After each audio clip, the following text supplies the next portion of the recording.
My privilege to welcome each of you to the White House complex today. There are over 170 individuals from more than 40 states participating in today's important conference. Whether you are here representing Webster City, Iowa, Mariposa, California, Green Bay, Wisconsin, Flint, Michigan, or thousands of other communities, we appreciate your time and perspective. The White House Office of Intergovernmental Affairs strives daily to build strong partnership between the federal government and our local, state, and tribal partners. We focus on advancing shared priorities like workforce development, combating opioids, and advancing opportunity zones, to name just a few. Tim Pataki and the Office of Public Liaison are helping co-produce today's event and have invited key community leaders, including faith leaders, private sector representatives, and economic development officials from across the country. We are very excited about today's agenda, and I want to give you a quick preview. First, Kevin Hassett, Chairman of the Council of Economic Advisors, will give an overview of the growing economy and the history of opportunity zones. Then Secretary Steve Mnuchin will speak to you about Treasury's role and partnership with the private sector and state, local, and tribal leaders. Then HUD Secretary Ben Carson will discuss the White House Opportunity and Revitalization Council and how federal resources can be leveraged. You will also hear from the National Economic Council Director Larry Kudlow, Domestic Policy Council Director Joe Grogan, a stellar panel of key Opportunity Zones champions, and Brooke Rollins, who leads the Office of American Innovation. Following Brooke's remarks, we will have 2 hours of breakout sessions and then a networking reception. These will be important opportunities to identify and scale best practices across communities. Thank you again for coming today and sharing your time and perspective. We look forward to building and cultivating strong relationships with each of you so we can nurture growth and prosperity in communities across this great nation. Now, please help me in welcoming Kevin Hassett, Chairman of the Council of Economic Advisors.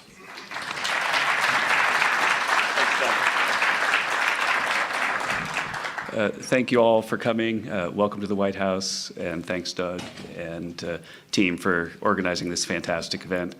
You know, one of the most significant serious problems affecting the U.S. economy is an inequality that people historically haven't spoken much about: geographic inequality. That there are pockets of our country where there's distress that's been lingering for years and years, if not decades. And in these pockets of distress, it's not uncommon for the unemployment rate to have been above 10% for more than a decade. It's not uncommon for opioid deaths to be about double the national average.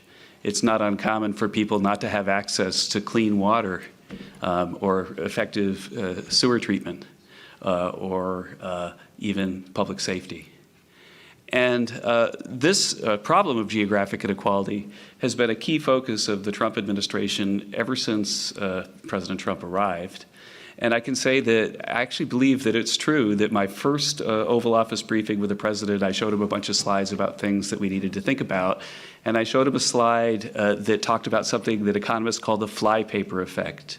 And the flypaper effect is that if a map is sort of made out of flypaper, then when you drop people on the map, then they get sort of stuck where they are. And so right then, at that moment when I was briefing the president, I said that there are lots of pockets of the country with high unemployment rates. And then there are places where there are way more job openings than they have available workers, but the people aren't moving from one to the other the way they used to, in part because real estate prices are so different that if you sell your home in one place, you can't afford to live in another. I had my first Twitter experience with the president right after that, because just after I left the office, the president tweeted, you could go back and look, hey, if you're having trouble finding a job, you should move. That really happened.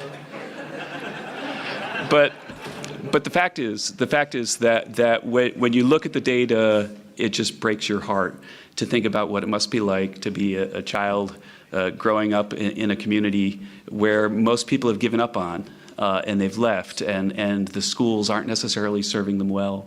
And crime is so difficult that when you go to a convenience store, if you go to a inner city distressed community, very often the convenience stores, you can't go inside. They have like bank teller windows, right, where you say, I want the corn chips, and then they slide them out to you like they would in a bank window. And one of the things that we've noticed over time, and we've got a day today that's dedicated to helping people learn more about our #1 policy in this area. One of the things that we've noticed about this is that as an economist, if I present the facts about geographic inequality and about how terrible it has been in some communities because people have just given up on them, then I'll ask people to put their hands up, but I won't do it right now, and say, how many people here really want to do something to address this problem? And everybody always sticks their hand up. It doesn't matter whether they're a Democrat or a Republican or whatever else, however else they identify, they all want to help. But then I'll ask, well, who here has an idea on how we can help? And then there's silence and nobody puts their hand up because it's a really, really hard problem. And so what the president did is he prioritized, as we were working on the tax bill, that he told the team that we have to work on solving this problem. And what we did is that we developed and advocated and worked with people on the Hill to make sure it made it into the final law, an opportunity zone policy that has basically created a race to improve our most distressed communities around the country. And it does so basically by going back to that thing with the hands. It empowers you, everybody in this room, everybody watching on TV, everybody now that wants to make a difference can. Because what we've done is we've created a special tax law that makes it so that you can take some of your wealth, if you're fortunate, and you have wealth, you can take some of your wealth, you can invest it in an opportunity fund, which is a fund that's specially designed to help distressed communities. And then when you put the money in the opportunity fund then goes around, finds distressed communities, and starts to revive them. And as it does that, then the gains that you get from reviving the distressed community are taxed in a favorable way. Now, our belief is that the fundamental #1 social change that's happened because of this policy is that we've empowered Americans of good heart, of all parties, to make a difference, because we've created a vehicle so that you can make a difference with your money right now by investing in an opportunity fund that's going to go around and affect distressed communities. But we've also recognized that the best way to help, and we've learned this a lot by watching the American experience, is to create competition. And so right now, funds are being formed. We have a list that I was just looking at, more than 100 have already formed. And those funds are going to compete for your business. They're going to want to show that we're the best at delivering renewed hope to the hopeless. We're the best at finding distressed properties and turning them into flourishing properties. And so you should give us your money. And so the funds are competing for your business, but the distressed communities are competing for the funds business. And so if you've got a distressed community and the government hasn't been that functioning, then I can tell you, and I just visited one about a week ago, where the city planners were all over, okay, the opportunity zone thing is going to create a race to my town. How do we make sure that when people are looking at distressed communities, they put us at the top of the list? And so that the governments themselves are serving the people better by competing for the funds. And the funds are serving you better by competing for your business. And we believe that this is a transformational thing for society, because this idea that's a very old-fashioned Marxist idea that capital and labor are at war with one another can be disproven by big-hearted people who recognize that if they're fortunate, then they kind of have a responsibility. It's a social norm that you help distressed communities by taking some of your wealth and investing there. And so our belief is that this is going to have a big effect, and we're already seeing it in the data. If you look, it was only the second quarter of last year that the states themselves identified the distressed communities. One of the problems we had as we were designing the policy was thinking about, well, how do we identify which places most need the help that comes from this tax policy? And we decided that the optimal thing to do was to give that problem to the state. And so if you were to go to anybody in Montana and sort of say, what do you think are the most distressed parts about Montana? Then it's sort of like that old game show where you ask the audience, right? And if the audience is 90% tells you the same thing, then you kind of know it's the right answer. And so it's better to have the states judge that. And the states did that, and they identified distressed communities in the second quarter of last year. And we're already seeing really amazing changes. In the Zillow database that we have, so we've got like all the real estate transactions in the country. In the last year, since since the second quarter of last year, real estate prices in communities that have been identified as opportunity zones are up 20% already, 20% in about a year. And that is sending help and hope to people who need it the most, because in a typical distressed community, more than half the people own their own homes. And so if real estate prices go up 20%, so say a $100,000 house is worth $120,000, then that's $20,000 of wealth that's just been given to one of the most needy people in society. And so what we're doing for the rest of the day is we're bringing out all the folks who've been working so hard on this for a couple of years to explain to you how it works, to tell you what we're learning and what we're seeing in the data, and to also help you create a social network of people who go out there and help people learn about this great opportunity that we've created. And the next person to come out and speak with you is the Treasury Secretary, Stephen Mnuchin. And I can say that Secretary Mnuchin has been absolutely a priceless member of the team in this effort, because unlike me, the nerdy economist, he actually spent his career investing in things. And he knows investment. And so Secretary, yes? Oh, so they just switched the order. So now I'm introducing Secretary Ben Carson. And Secretary Ben Carson has also been a priceless member of the team, because, as you know, as a world-famous surgeon, he's about the smartest guy in every room that you ever go into. And he's now the Secretary of Housing and Urban Development Department, which has so many programs that can be used to magnify the impact of opportunity zones. And so Secretary Carson is going to come out and tell you both about the council that he's going to be running and about the steps that he's already taking at HUD to make sure that the policies that he has control over are working to magnify the impact of this really terrific policy. And with that, I introduce to you, assuming that he's arrived, Secretary Ben Carson. Secretary Carson?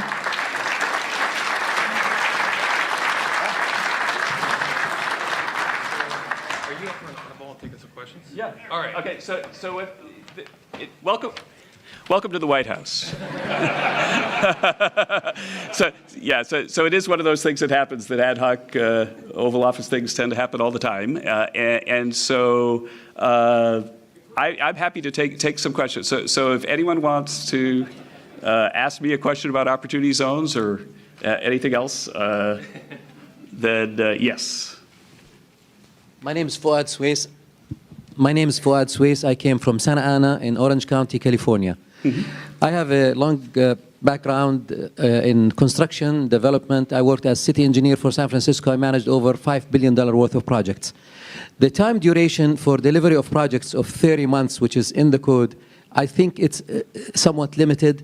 It may distract, it may not attract as many funds or as many investments into opportunity zones because of the risk of not completing the projects within that time frame. Mm-hmm. And it will be really great if consideration is given to extending that time frame from 30 months to 60 months. 5 years will allow projects to go through the planning, permitting, and make sure the projects are well thought of, delivered in time, less risk, and also spreads the wealth, which is job creation, and investments over a longer period of time than 2.5 years. Thank you.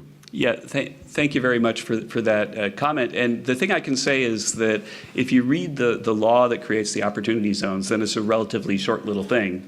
And that to turn the law, the idea, into something that you can actually enforce in practice at the IRS or the Treasury requires an enormous amount of rulemaking. And that rulemaking has multiple rounds.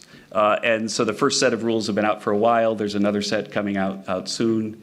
And as those rules come out, we invite comment. One of the key points, so this is the best part about your question, to remind everybody here, one of the key points about having an event like the one that we have here today is that we invite people like you who know your communities the best to tell us what your experience is and to look at the rules that we've got and help us learn about what we can do better. And so, thank you so much for that comment, and I'm sure that the people who are working on crafting the next set of rules will take it seriously. Do we have other questions? Yes, thanks. I've got you right there. Yeah. My name is Malachi O'Brien from Kansas City. I represent one of the faith leaders that's here. Would you speak into how faith leaders can better be a part of the opportunity zones? Because I know within congregations, ministries, there's plenty of people that want to make a huge difference in these opportunity zones. So from your perspective, can you speak into that? Yeah, thank you so much. I think that and I emphasize this in my remarks, and I think it's something that it's easy to miss if you look at the policy. That I think that the best thing about the policy might really be that it helps us with the problem that there's so much division in society. One of the things that we've done is we've created this world where the people who have had a lot of success and want to help don't know how to do it. They don't have a vehicle through which they can help. And so that I think that it could be the people who benefit the most from this spiritually are the people who are helping as much as the people who are the targets of the capital flow.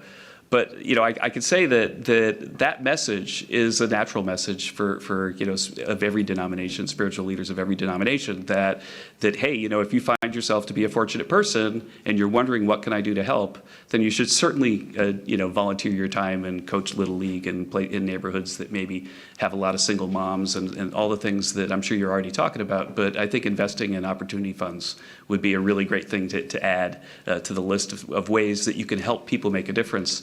And as a spiritual leader, you know that when people find themselves making a difference, it fundamentally changes their life. They become much, much happier people. And so again, I think that this Opportunity Zone effort in the Tax Cut Act, it was scored at costing over 10 years about $1.5 billion, which makes it look like a tiny little thing.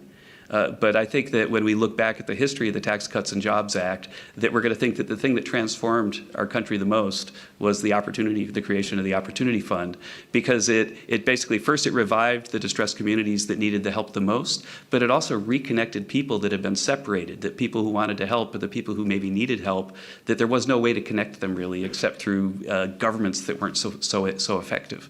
And so now we've taken, say, our most talented investment funds or investment firms, and we've challenged them with connecting the people who want to help with the people who need help, and it's a beautiful thing. Yes, sir. I'm K.V. Kumar, National Indian American Chamber of Commerce. I also happen to today represent the U.S. Hispanic Chamber of Commerce as well. Oh, here's a mic too, thank you. I'm representing the U.S. Hispanic Chamber of Commerce also. I think in addition to your programs at the White House and elsewhere, sir, it's a good idea to have some kind of a town hall meetings around the country. Personally, I'm helping the state of Mississippi, especially in Hermanville, Mississippi. They don't have a store, they don't have a reading room for the next 25 miles. And the National Indian American Chamber of Commerce is helping them to do that. And if you can send some people from the White House or the departments that concern and come over to the states and have town hall meetings, and I'm sure the U.S. Hispanic Chamber of Commerce will coordinate, we will coordinate to have such meetings.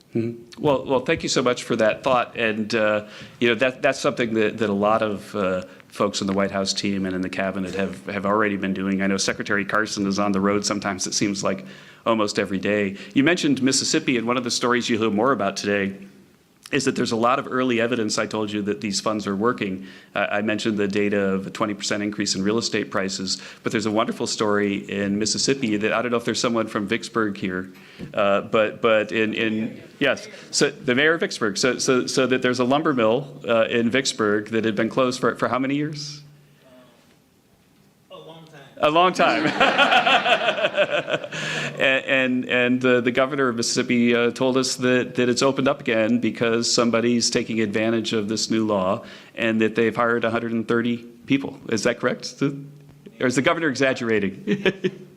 Yeah, but that's right. And so that's the thing that we expect to happen. And I think that even I just traveled to my hometown, and the town across the river from my hometown is a place called Turners Falls, Massachusetts, which used to be really the center of American industry because it was the biggest waterfall in the Connecticut River, and so that's where all the hydroelectric power in the world was in the late 1800s, seriously. And so that every factory in the world was there, but now it's just ruined factories.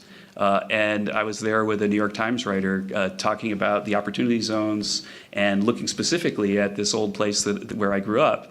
And we pulled the data before we went up, and since the second quarter of last year in Turners Falls, Massachusetts, real estate prices increased 13%.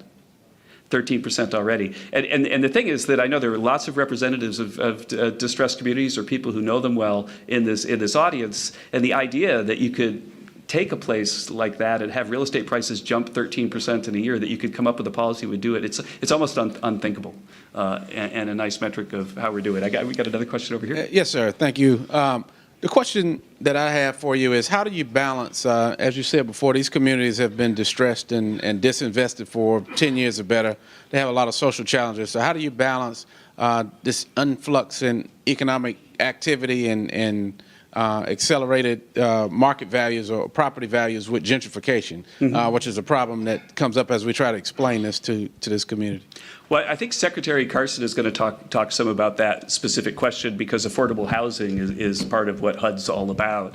But again, if you take a typical distressed community, then 50 to 70% of the people living in a distressed community own their own homes. And so if you see a 20% increase in real estate prices in distressed community, then the increase in value is benefiting the people who need the money the most in society. And so I think that there are gentrification concerns in the sense that you don't want to price people out of the place where they've lived their whole life. But I think that if we can return strong schools, strong public services, jobs, wage growth, and the rest to a place that we can trust that almost everybody in that space is going to be better off.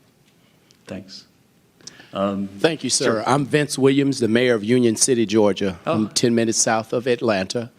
And I'm concerned about the best way to market the opportunity zones in your area, but also how do you encourage, or rather entice, the investors to come into the area and do more than just park the investment?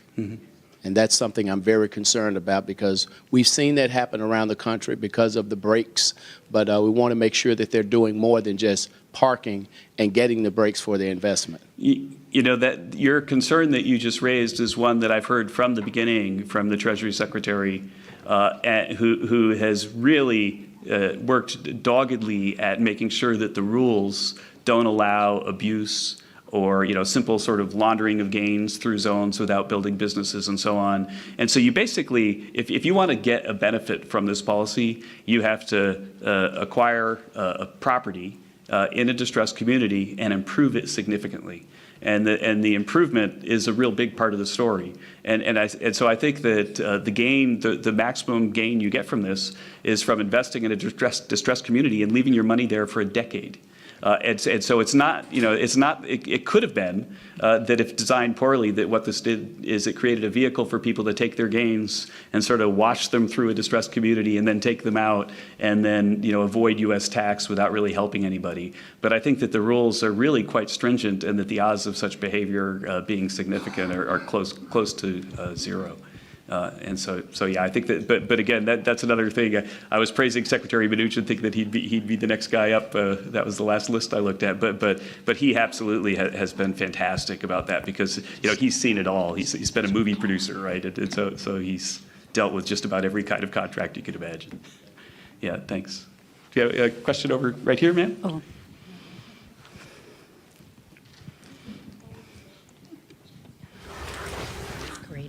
Dr. Tamika Ledbetter, Commissioner of the great state of Alaska for the Department of Labor and Workforce Development.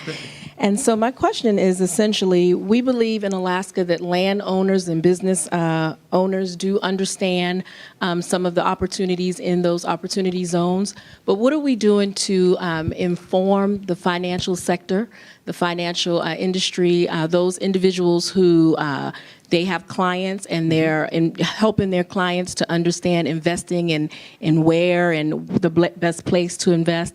And so what are we doing in that respect, and what are we doing in terms of the culture of certain places like Alaska, where rural doesn't mean 1 hour drive up the road, but it may be a small plane flight to an area. And so I just wanted to know, what is our goal in that? So one of the things that you're going to see is that at President Trump's insistence, we've put together an incredible team of people to support this effort, including people who you'll hear from that communicate way better than the nerdy economists that they started the day out with, right? So you keep going up from here. And I think that the members of the team include a crack set of people from the Department of Treasury who understand the nuances of every rule in a way that like this question over here maybe suggested he would want to explore that, to people with strong connections in faith communities and so on to help them think about what to do. And so I think that our communications strategy on this is like we're all in. I welcome your feedback at the end of the day if you can think of a way that we could make the team even better. But the fact is that this is something that what is President Trump really good at? I mean, there's a lot of things, but one of them is communicating.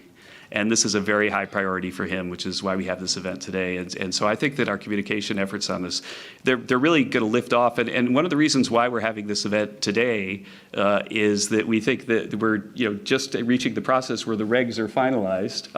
Here he is. I guess they're telling me that I need brain surgery.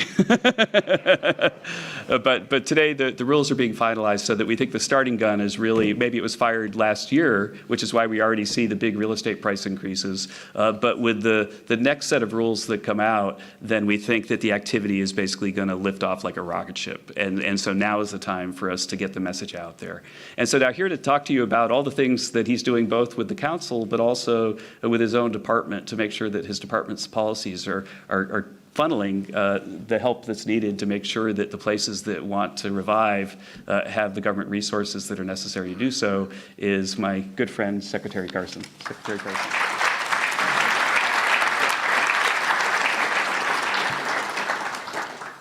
Well, so glad all of you are here today for this really wonderful part of the kickoff. It's been going on for a little while, but now we're having a more official type of kickoff. And I want to thank all of the state, local, community officials who have sacrificed in order to partner with us, in order to serve the public. And under the President's leadership, this administration and our nation is experiencing an incredible time period, which unemployment is low and job creation is high, economic growth is phenomenal, people are optimistic about their financial futures. And yet we share a duty to ensure that every single American citizen has an opportunity to enjoy the gains of the past couple of years. At HUD, our mission is to ensure that every American has access to safe, decent, affordable housing. And one of the ways that we can meet this mission is by advancing economic opportunity, which brings me to the topic of opportunity zones. Few programs in modern American history have had the potential to touch so many lives as opportunity zones, which were created as a result of the 2017 Tax Cuts and Jobs Act. And it's really designed to stimulate economic activity in some of the low-income neighborhoods of our nation. Nearly 35 million people live in opportunity zones. And that's almost 10% of the country's population that will now have a pathway to financial success due to the single stroke of a pen. So I want to thank the President for that. The residents of opportunity zones are indeed some of the nation's most needy and underserved communities. In opportunity zones, for example, the median family income is 37% less than the state median. Home ownership rate 15% lower than the national average. And as many of you know, home ownership is the principal mechanism for wealth accumulation in our country. The average net worth of a renter, $5,000. The average net worth of a homeowner, $200,000. It's a 40-fold difference. The average poverty rate, 32% in opportunity zones, 17% nationwide. Average life expectancy, here's one that hits home for everybody. 3 years less for people living in opportunity zones. Now, in medicine, there's often a trade-off between solutions that are fast-acting and solutions that are long-lasting. With opportunity zones, we sort of have a combination of both worlds. The fast-acting impact of opportunity zones is evident from the fact that we've already heard many positive reports from city officials of things that have happened that are already attracting a lot of economic activity. For example, in Maryland, where I lived for 36 years, Governor Larry Hogan proposed spending $56.6 million in state money for job training programs and tax incentives to supercharge the Opportunity Zone revitalization and transform those parts of Maryland that have been economically neglected. And in Mississippi, Governor Phil Bryant has approved a special Opportunity Zone cycle as part of the low-income housing tax credit program offered through the Mississippi Home Corporation. And I had an opportunity to visit Mississippi and go to one of the Opportunity Zones where a sawmill was saved by the fact that new owners came in, recognized the opportunity that existed for them, bought the place, revitalized it, started hiring people, and then as a result of that, builders came in and started building homes for them. So the spreading effect. Cities across the country are developing Opportunity Zone investment prospectuses to attract private business. These hubs include places like Erie, Pennsylvania, Louisville, Kentucky. Is it Louisville or Louisville, the capital of Kentucky? It's Frankfurt. Okay. Anyway. Oklahoma City, South Bend, Indiana, Stockton, California. I like to get people on that. Anyway, one time I was giving a speech at Harvard, and I said, well, you got all these smart people. You should be able to answer that question. They were, Louisville. Anyway. But Opportunity Zones also deliver long-lasting solutions by structuring rewards to serve local communities for the long term.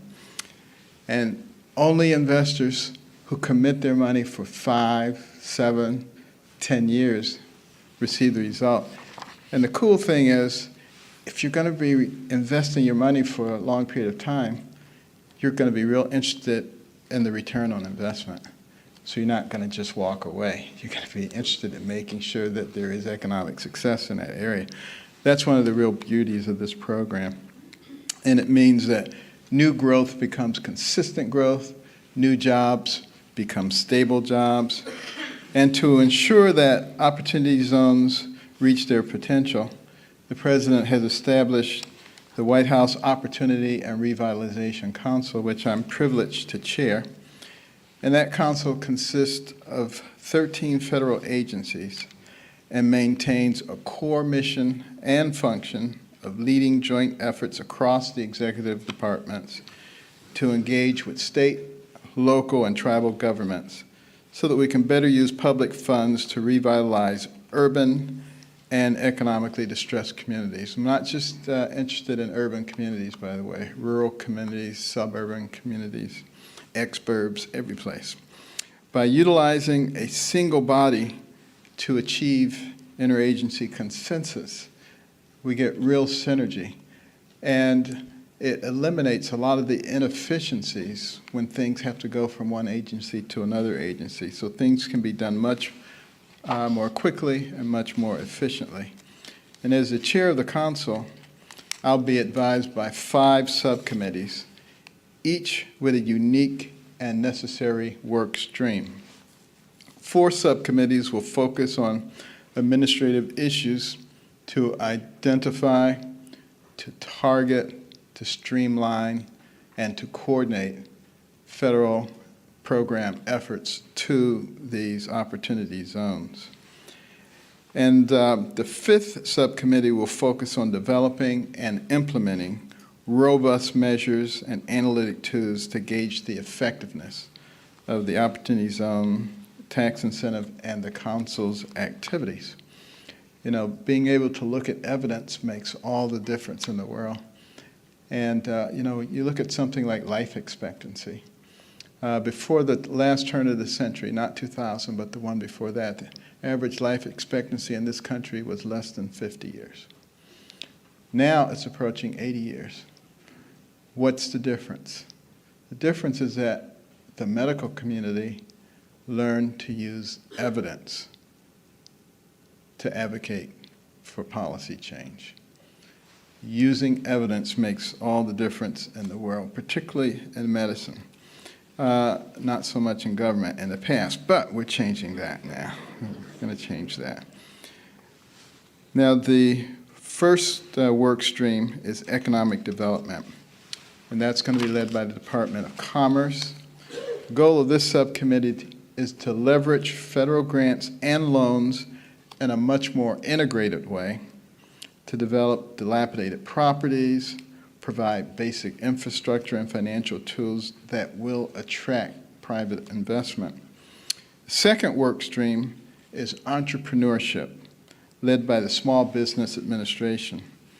And the aim of this subcommittee is to leverage government lending and grants to stimulate access to private capital and promote programs that assist entrepreneurs. And there are a lot of entrepreneurs in some of these economically deprived areas, but, you know, unlike the Princeton graduate who has lots of connections, they can't get anybody to back what they're doing. This will help to alleviate that problem. The third work stream is safe neighborhoods. That will be led by the Department of Justice. This subcommittee will be focused on combating drug addiction and the opioid crisis, which is rampant everywhere, opportunity zones and non-opportunity zones, and looking at reducing crime and enhancing public safety, and as well as addressing environmental obstacles to development. The fourth work stream is education and workforce development. That'll be led by the Departments of Education and Labor. The goal of this subcommittee, improve the efficacy of K through 12 education, and that includes promoting charter schools. You know, I went to one community that had been redeveloped, Eastlake in Atlanta. Some of you are familiar with it. It was the worst area that you can possibly imagine in everything, and crime, and schools were accomplishing at the lowest level in the state. Nobody wanted to live there.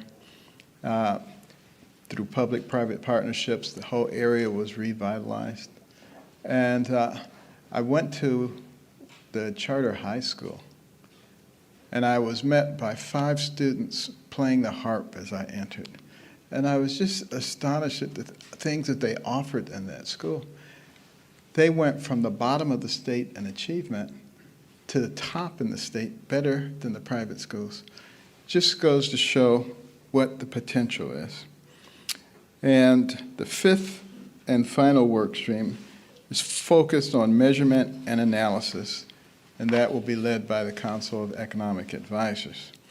And you know how they love to play with numbers, so we get them involved early on here and utilizing those to help us formulate policy as we go on, almost in real time. And, you know, through these committees, we want to develop robust reporting and analytics so that we can measure the impact of these opportunity zones. To leverage these work streams and achieve the goals of the Council, a number of actions are already underway or are planned by the various agencies. Council is going to be conducting listening tours in rural, urban, and suburban opportunity zones, as well as other distressed communities in all the geographic locations during the spring and summer of 2019. And these listening tours will include community leaders as well as entrepreneurs and investors, and they'll be tailored to all 5 work streams. Now, as of now, the Council has identified more than 160 different programs that could increase targeting to opportunity zones to grant preference points, loan qualifications, reduced fees, and modifications in eligibility criteria. Council is also developing a uniform opportunity zone training manual for all the federal agency field staff. And this manual will help create a national network of surrogates to train communities, entrepreneurs, and investors about opportunity zones. Council will further develop and publish practices almost in real time for each work stream at the state, local, and tribal levels, as well as a comprehensive list of all federal programs available to assist Opportunity Zone communities, entrepreneurs, and investors. And the Council is developing opportunityzones.gov. That's a website that will provide community leaders as well as entrepreneurs and investors with a common point of reference for all available Opportunity Zone information, the tools, practices, Council actions, and resources. It's a bedrock of our founding beliefs and guiding ideals that America itself is an opportunity zone. We call this the land of opportunity. Even though some people like to badmouth our country, do you know of any other place where people are forming caravans trying to get in? Obviously, this is an opportunity zone. Every street, every city, every stretch along every road should indeed be a zone that opportunity calls home. So, thanks to the President's leadership, this Opportunity Zone program, the efforts of the Revitalization Council, we are working to make the bold goal of an ordinary, everyday reality shared by millions of American men and women who call this great country their home. Thank you, and God bless.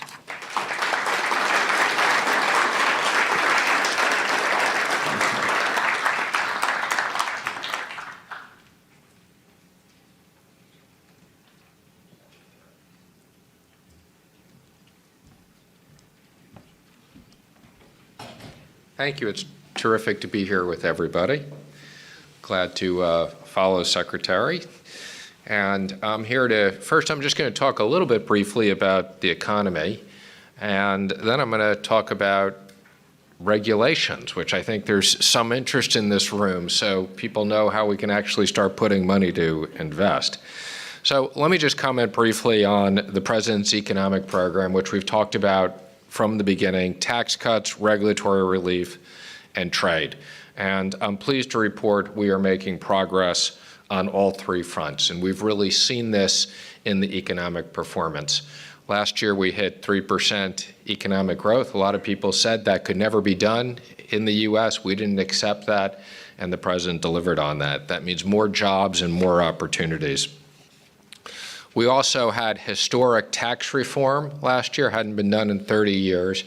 And I'm excited to be here today to talk about one specific part of the tax reform, which was opportunity zones. I think this is really an extraordinary program to incentivize private capital into opportunity zones and redevelop communities.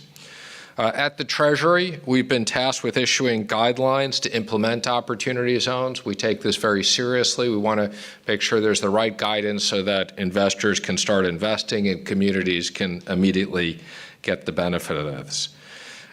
Treasury and IRS working together have tried to create as much flexibility for communities and investors so that we are positioning this economic development incentive for success. And today I'm happy to report that we are proposing our second set of regulations. I'd like to walk through just some of these, and then I'm happy to take questions. And I'm going to give you some technical things. This may be a little bit too technical for the crowd, but people have been interested in this. So the first part is qualified opportunity funds have periodic test dates to ensure that most of their assets are invested in opportunity zones. And we've proposed to allow investors to exclude cash or cash equivalents from this calculation if received within 6 months of the testing date, while the fund decides how to invest the money to create flexibility. We provide clarity for investors on what counts as a qualified opportunity zone business property. I would note that land used in a trade or business can count as a, quote, good asset, and leased property can also count as a good asset in many circumstances. We offer simple valuation techniques for business property, including unadjusted cost basis for purchased property or the present value of lease payments for leased property. We provide additional clarity on certain items, including the requirement that substantially all property must be in the zone, as well as the meaning of the term original use of property. We address, which we've heard, concerns about the requirement that 50% of a business's gross income come from active conduct of a business in this zone. And for this requirement, we provide options for measuring this amount, including measuring the services performed by hours, or by the amount paid for services, or by considering a broader set of facts and circumstances. And this is very important because I think a lot of people look at the real estate opportunity, but what we're very excited is about the opportunity to create new businesses or expand existing businesses in opportunity zones. We've heard your request for flexibility regarding working capital, and we are proposing that working capital can be used for the development of a trade or business, not only for tangible property. We're also providing for multiple overlapping working capital deployments, so long as each one has a written plan and realistic schedule. In other words, if you have capital that's been committed but not yet deployed, we've provided certainty how that can be used as working capital. Finally, we are permitting an extension of time to use working capital if there's an interruption in a project caused by a lack of government action, such as delayed permits. I'm sure that's something that people in this room have a little bit of experience on. And if there's regulatory delay, we don't want to penalize investors on technical issues. We've also provided that qualified opportunity fund interest passed down through inheritance retain their original tax benefits, effectively eliminating any death tax that might otherwise be due. If somebody unfortunately dies along the way, we don't want to penalize them in this process. These are just some of the issues we've addressed. We're hopeful that we've provided enough guidance that investors and communities can begin to deploy capital in opportunity zones. I would encourage you to continue providing comments through this comment period because this really does help us. And yes, we really do read them all. I may not personally, but we do, and they get summarized for me. And I've been intimately involved in each one of these regulations to make sure that they are as friendly to the community and the investors as possible. I want to close by reiterating that the economy is much stronger today than it was before President Trump took office. Hundreds of billions of dollars are being invested in our economy. Hardworking Americans have more career opportunities and higher wages than ever before. And now is the time to make sure that prosperity reaches as many communities as possible. Opportunity zones will play a key role in making sure that this occurs. Thank you very much, and I'd be happy to take a few questions.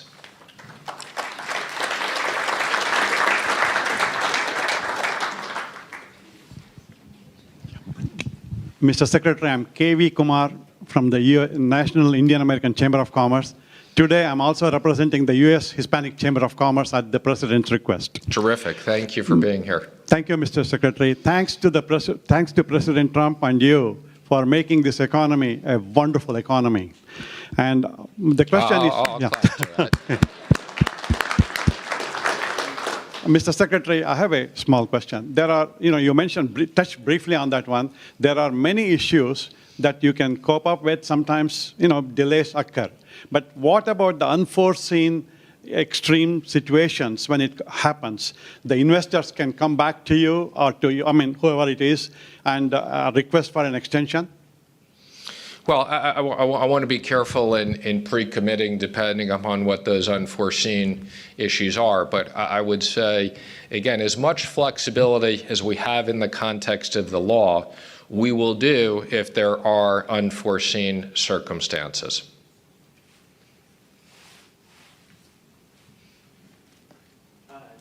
Good morning, Secretary Mnuchin from Cal OZ in California. We are Cal Merchant from Cal OZ in California. We're one of the 9 states that is yet to do tax conformance, and we're in the process of getting through that right now. And I think part of what will move the needle for folks in California who are still wrapping their head around this program is the whole metrics and reporting piece. Can you provide some visibility into, is that included in the second regs? Is it a subsequent tranche? And then what should states be doing around that issue to make sure that in a year's time we're still aligned with the federal government? Sure. Well, I still spend a lot of time in California, so I look forward to this being a great success in California. We are going to come out with reporting requirements. We felt that just in terms of prioritizing things, we wanted to get out the issues that affect investment right away. We've taken a bunch of comments. If you have ideas on reporting, I think we want to get the right balance between not creating something that's too bureaucratic. We don't want this to be big government with oodles of reporting. We do want to have proper reporting so that we can monitor the success of the programs in the community. I think that's something that's important that we're able to report back to Congress on. In the back. Mr. Secretary, I'm Stephen Pryor. I'm the Secretary of Commerce for the state of Rhode Island. Thank you for your comments on the... Stephen Pryor from the state of Rhode Island. Mr. Secretary, thank you for your comments on the gross income requirement, the 50% gross income requirement. Sounds like you articulated 3 or perhaps more alternative criteria. Could you just lay those out with a bit more detail and just explain if we're very interested in ensuring that operating businesses can be the recipients of these investments? Do those criteria replace the requirement for a gross income showing, or do they supplement, and how does that work? Well, I'm just giving you a summary of the things that we put out today, so I'd encourage you to look at the actual regs. I think they're like this thick, and my understanding is at 1 o'clock they were posted, so hopefully they're up online. This was one of the things that we did receive a lot of comments on, and what we wanted to try to solve for was if you headquartered a company in the Opportunity Zone, and you had the majority of your staff in the Opportunity Zone, yet you sold throughout other places, which is common for lots of businesses, that there were ways to meet this test. We wanted to create as much flexibility. So there's a multi-part test of how you can look to solve this. But again, this was a real-world example that we didn't want just to have businesses that were located in the Opportunity Zone and sold things in the Opportunity Zone. That would have been very limiting. As I like to say, hopefully the next Google and Facebook get started in Opportunity Zones. In the back. Angela Stanton King with the American King Foundation out of Atlanta, Georgia. My question is, are there any type of provisions or possible incentives for big developers, maybe like a 1031 exchange or something that's coming to community zones so that a minority partner out of that community can be involved? And I think that would kind of like be a great idea to prevent gentrification. That's an interesting idea, and again, I'd encourage you if you could just send us that idea. We'll take a look at the specifics of it and get back to you. So again, we're trying to be as user-friendly within the context of the law. In the back. So trying to wrap my head around What do you do when you have an anomaly? And I say that because King George County supervisor in Virginia. I also represent the 12 southern states through the National Association of Counties. Population in my county is 25,000, but I house the Dahlgren Naval Installation, the premier research and development for the Navy. With that, so I have 6,700 residents who work at the Naval Station, which gives them an average salary of $98,729. But the rest of my community, the other 5,000 residents who are employed, their average salary is $35,000. And so because of that skewing, I am not able to declare an opportunity zone. So when I looked at trying to do one for part of my county, along with the neighboring county, to do it jointly to incentivize our industrial parks, we don't qualify. So how do we work around an anomaly like that? Sure. Well, let me just say, again, I think the law addressed a lot of issues, but the law is not perfect. So, step one is things that we can do within the context of the law, we're doing through regulations. Again, I'd encourage you to send us the specifics of yours. I'm hoping at some point that we can go back to Congress and show the success of this program. And if there are some things that we can't do by regulation, where there are legitimate abnormalities or things like that, getting some congressional cleanup, so that's something we would consider. Again, I think this is something that has huge bipartisan support. So it's not something we're going to do right away, but if there are issues that you have, again, that we can't solve right now, we'll keep them in the queue.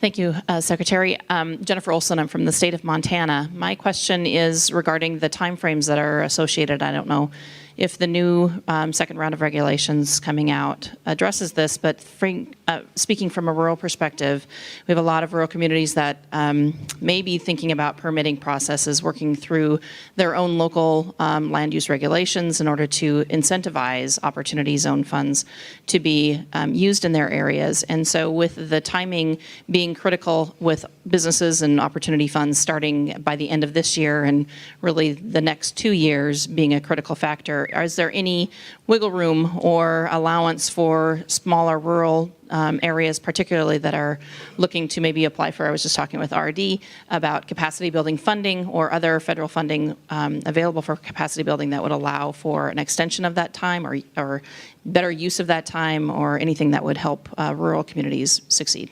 Sure. Well, I mean, let me just comment. We always want to help rural communities. It's an important part. And again, I would say certain flexibilities we don't have flexibilities for extension.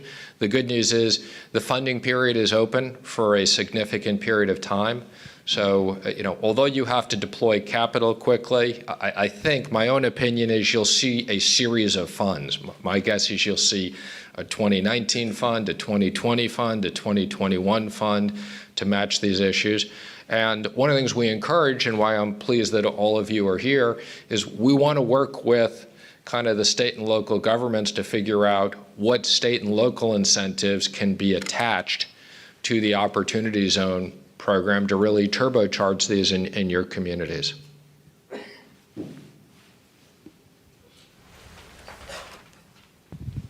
Thank you, Mr. Secretary.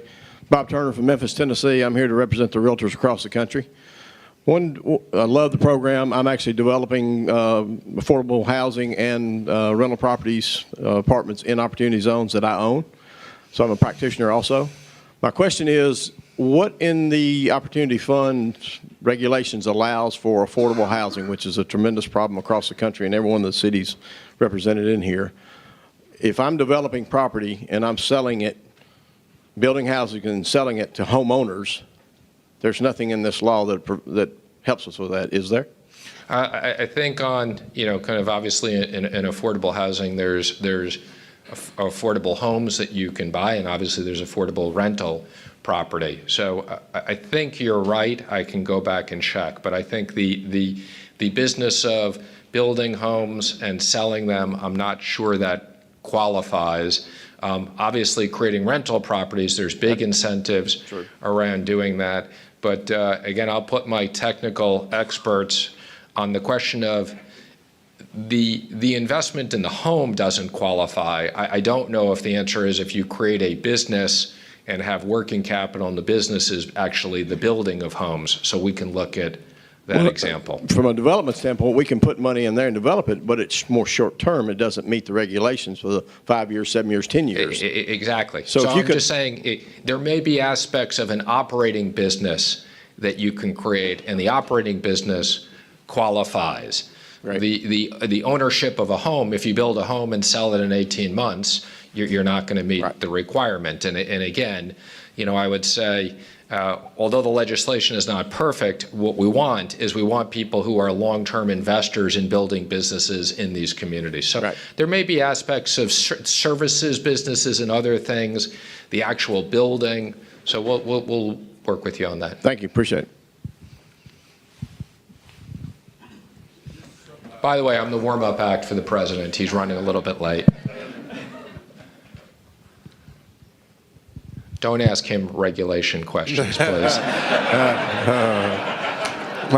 Michael Lithcott, I just want to have a... But he is a builder, so he may be very sympathetic to your building example. Just a brief follow-up.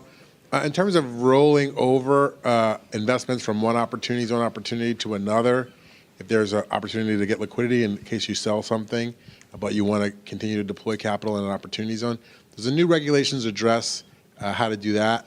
It doesn't address that, and that's still something we're looking at. And there's both legal issues that we're addressing, and there's also policy issues. I mean, again, one of the things I want to make sure is we don't have a churn and burn. I want to make sure that someone doesn't invest in the community, sell it 2 years later, the buyer leaves the community. So, I mean, although we want to create flexibility, we also want to make sure that people are investing in these communities and not leaving them. So your specific thing isn't particularly addressed in this. Or to put it another way, the current regulations don't allow for that. Hi, my name is Tony Tress. I'm the President and CEO of the Institute for Portfolio Alternatives. Our members include some of the largest fund managers, as well as capital sources, broker-dealers. You're a popular person in this room. One of the challenges we've had to date, especially from a fund standpoint, and you're hopefully going to solve some of the issues, is really with the new regs, helping bring some clarity around the fund structures themselves. But up until this point in time, a lot of our members, the broker-dealers, RAs, and other capital sources, have struggled with some of the regulatory oversight. They state level, FINRA, SEC. What has the administration done to bring those regulatory bodies up to speed? Because even though we've got clarity on the fund structure, there's concerns from the broker-dealers and RA standpoint who are looking to put clients into these particular funds, the risk of regulatory oversight. Well, I mean, the answer is that the first step is making sure we get the regulations out so that people who want to invest have the proper guidance. We haven't yet been working with the regulators, but I chair FSOC, so this is something we'll review with the regulators. And we'll want to strike the right balance to make sure that investors have proper disclosure. They know what they're investing in, with making sure there's not too much disclosure that it pushes people away. So thank you for your comments. Thank you, Mr. Secretary. Thank you. My name is Joshua Higginbotham. I'm from West Virginia. I'm actually in the West Virginia legislature and the chairman of the Economic Development Committee in the House. My question is actually about young people. In the Mountain State, we have a lot of young West Virginians leaving our state. So as a millennial lawmaker, I'm trying to focus on... Lower taxes. Yes. Well, we actually had an opportunity zone bill that unfortunately was vetoed by the governor that would eliminate the corporate income tax in opportunity zones. I was the lead sponsor of that. And we actually had more support in the Democratic Party than we had in the Republican Party, but it passed 97-3. We're still working on that. But my question is, how can we educate and inform millennial business owners, small business owners, about taking advantage of opportunity zones? What's happening at the federal level for that, and what can we do at the state level to improve that? Sure. Well, I mean, I think the answer is both. So, I mean, we're doing at the federal level what I call kind of federal road shows, where we want to make sure that the states understand these programs. And we've also had meetings with big fund operators and things like that, so they get it. But I think the best thing is that each state that has an economic area, this has to be one of the highest priorities within the state to dedicate resources. And, look, I think there's a great opportunity for everybody in the room. It's also going to be a competitive opportunity. So each state has different benefits, and certain businesses will fit better in certain states, certain businesses. So, I would encourage, kind of people create opportunity zone fairs, no different than job fairs, where you can educate young people. And I would say, again, the biggest opportunity is for people who are starting businesses. This is really, if you are starting a business today, to be able to get the benefits of this, I think it's just enormous. So we look forward to working with all of you. I'll take a couple of more, and then we'll give you a short break. This is a question from an economic developer who actually emailed me and is watching online, and I'm Frank Williams from Brunswick County, North Carolina. I'm impressed. I like that. They want to know if you would consider extending the 2026 deadline to get the maximum 15% capital gains deferral. I believe that requires congressional approval, but as I said before, I hope once we get this program getting up and running, we can go back to Congress and consider changes. Why don't I take last question? We have time for one more back there. question. Yes, you. Good afternoon. I'm Sean Neidorf from the Arizona Commerce Authority, and we've been very curious about how interim gains will be treated, particularly coming off operating businesses. This has been one of the concerns that have drawn people more toward real estate, because whatever else you can be sure of, it doesn't get up and move. Whereas a business can, or it can be sold, and if you're a minority shareholder, you may be forced into a distribution and therefore forced into having interim gains. So there's been a great deal of interest and a lot of questions about how interim gains will be treated and what the rules will be for reinvestment and how they will be treated as a tax event. So thank you. There is some guidance in this. And again, what we're striking the balance, because I understand the issue. On the one hand, you want to have the benefit of holding it for 10 years to get the full benefit. So interim gains there's some guidance on this, but again, I think for the moment, what we're focused on is making sure that we incent people into businesses who will stay there. So you're right. I mean, it's hard to be a minority investor and invest in a business where you don't have certain guarantees that the business isn't going to be sold. So, I mean, on the one hand, I want to make this investor friendly. On the other hand, as I said, I don't want to have a situation where, you create a great business in a community, it's doing a phenomenal job in that community, and 2 years later, the investors decide they're just going to go sell that business to somebody else and reinvest somewhere else, and the buyer is going to move it. So these are issues we're dealing with, the policy issues and the legal issues, and trying to get the right balance. But I think the good news is, hopefully there should be enough guidance that came out today that people are now ready to invest, that funds can be up and running. It may not be that every single investment type we've provided clarity, but we've provided clarity for an awful lot. So I look forward to speaking to you next year. I'm sure we'll have more questions, and thank you all for being here.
I'll be extremely brief, especially by my own standards. President Donald Trump has taken steps to rebuild the American economy with tax cuts and deregulation and energy openings and trade reform, and has reinstilled the spirit of growth, prosperity, entrepreneurship. And today we're going to celebrate a part of his program coming out of the tax bill. These are the opportunity and revitalization zones, opportunity zones, which I think are going to grow and prosper almost more than anybody believes. It's almost like a sleeper, but get ready, from private investment capital, right? Private investment capital, the old-fashioned way, and folks, men and women, starting their own businesses. It'll be in the cities, and it'll be in the rural areas, and my great hope is it'll take this great Trump prosperity into every nook and cranny of the American economy, something we've really never seen before. So, just my great honor to serve and my great honor to introduce President Donald Trump.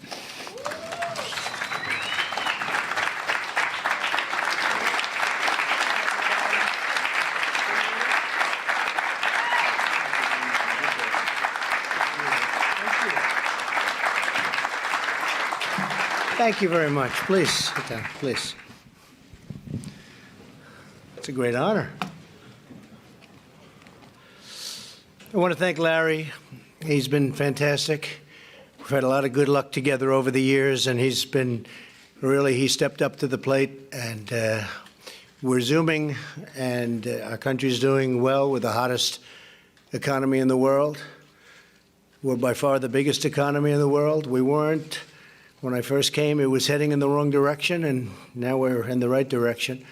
Our trade deal with China is moving along, and it's moving along nicely, and we're asking for a lot of things, and I have a feeling we'll be successful, and it'll be good for both countries, but that's moving along quite well. You'll be hearing about it very, very shortly. Today, we are proud to be joined by state and local leaders from both parties, including mayors and county commissioners, people I know very well in some cases. Some cases, I hate to say it, probably shouldn't admit it, people I've dealt with in my pre-life. And there are a lot of professionals, I will tell you. I know very well what you do, and they're great professionals, not easy. Economic development officers and tribal leaders and entrepreneurs and faith leaders. Paula White, thank you very much. You've been so helpful. Thank you, Paula. Pastor Paula. She's fantastic. Thank you all for pouring your heart and your soul into rebuilding our communities and restoring hope in every part of our great land. That's what's happening. We're here to celebrate opportunity zones, and who would have thought this was going to be so successful? Who would have thought when we first proposed the idea, they said, well, things like this have been talked about, but it never happened. But the numbers are incredible, what's happened in a very short period of time. It's really a crucial part of our new tax law to help low-income Americans. As you know, this vital provision gives businesses a massive incentive to invest and create jobs in our nation's most underserved communities. I want to thank Secretary Steve Mnuchin and Secretary Ben Carson, who were right here, and they are. They're waving to me through the door. And that's okay. Just stay there, fellas. They've already heard from you.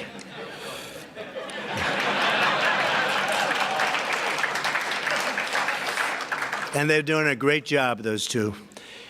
And for their tireless work on behalf of nearly 35 million Americans living in opportunity zones. Tremendous community.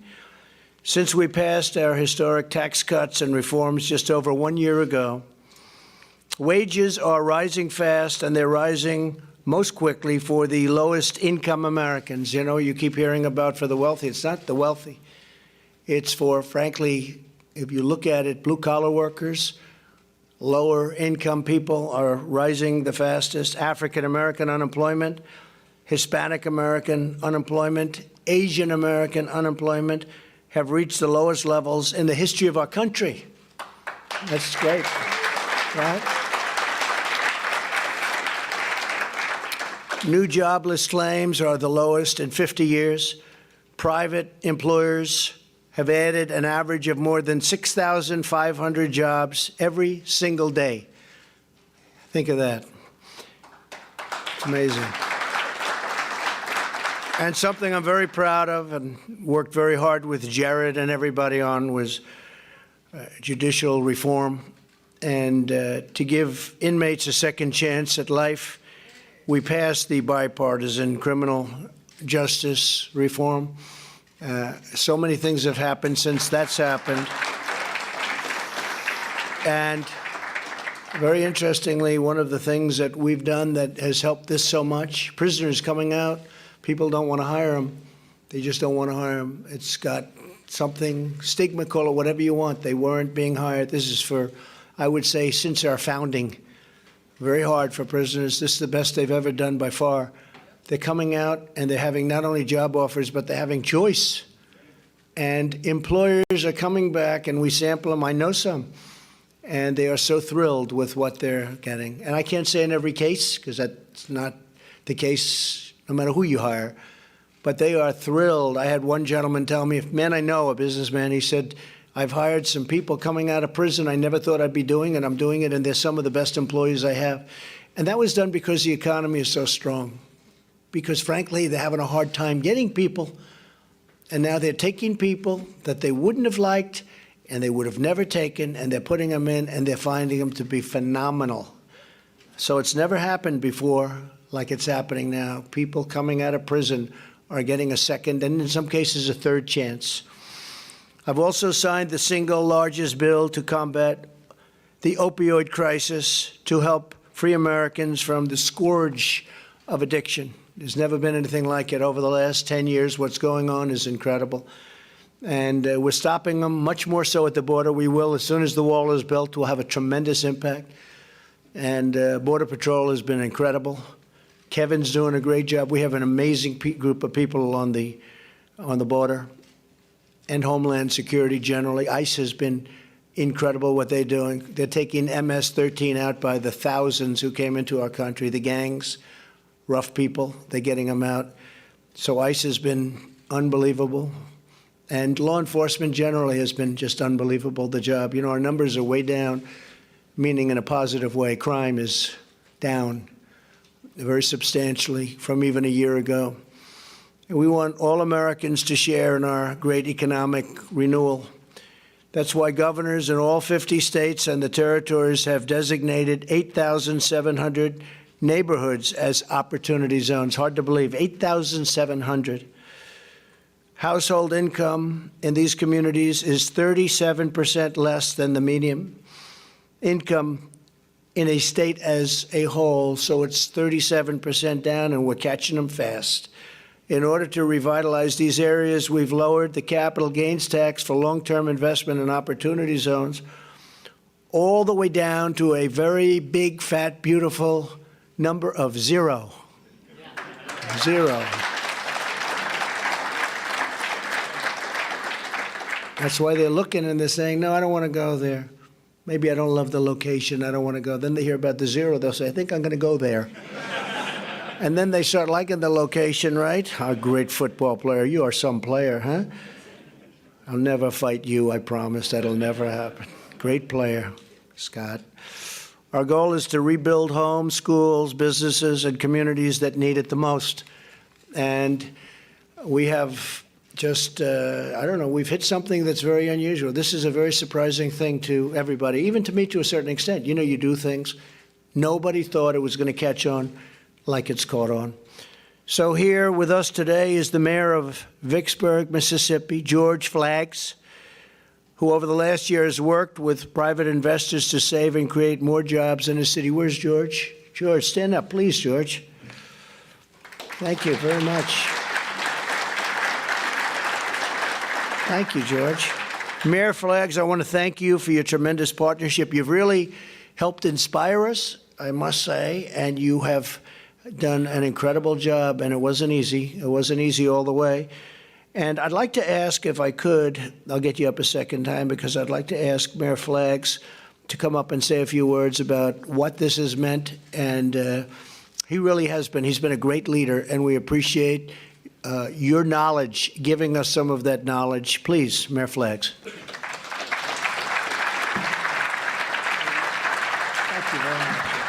Mr. President, thanks for the honor to be here today. And I will say first that I think we was the first opportunity zone that was created as a result of your tax cut and your the other opportunities.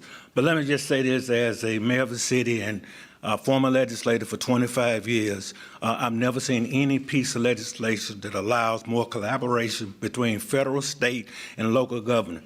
And just to tell you what we was able to do in Vicksburg, we have created 54% of our new jobs, and the new jobs in the state of Mississippi was created in Vicksburg, Mississippi, because of the economic opportunity we share here today. But the other thing is that I will never forget, it was a plant that was built in 1889, and we was able to save that plant because technology had just worked its way out, but it's now called the Vicksburg Forest Product because of the fact we was able to come to the White House and the state government and local government and collaborate, use this opportunity zone, check all the boxes, be able to put money in our sales. City of Vicksburg, 24,000 people, rural as you get, but at the same time was able to save 125 jobs for the city of Vicksburg. And let me tell you that's bread on the table. That's meat in somebody's kitchen. And so we was able to do that. So, Mr. President, we thank you. Thank you very much, Mayor. Fantastic job. Fantastic job. Thank you, Mayor. Across the country, our tax cuts have kicked off a race to invest in opportunity zones beyond anything that anybody in this room even thought. In counties with heavy concentration of opportunity zones, wages have risen by now, it seems that we were talking about 8%, but it looks like it's going to be a much higher number than that. Property sale prices in opportunity zones, if you have a home, have already skyrocketed by more than 20%. Secretary Mnuchin estimates that private businesses will invest $100 billion in opportunity zones, and that's going to be in a fairly short period of time. To further support these communities, I recently established the White House Opportunity and Revitalization Council, chaired by Secretary Carson, who, by the way, is doing a fantastic job at HUD. He's really doing a fantastic job at HUD. Its mission is to marshal 16 federal agencies and coordinate dozens of existing federal programs to provide maximum support to opportunity zones. And here with us today is a man who I knew through watching him on television. And he was a great football player. He's a businessman. He's a former state legislator and retired from the NFL after about 10 or 12 years or something. Huh? 9 years. That's not bad. 9 years, not bad. That's a long time in the NFL. Scott Turner, a special man and a man who is really out there. He's working 25 hours a day. He's doing an incredible job. Everybody loves him and they respect him. They respect him a lot. Come on up, Scott. Come on up.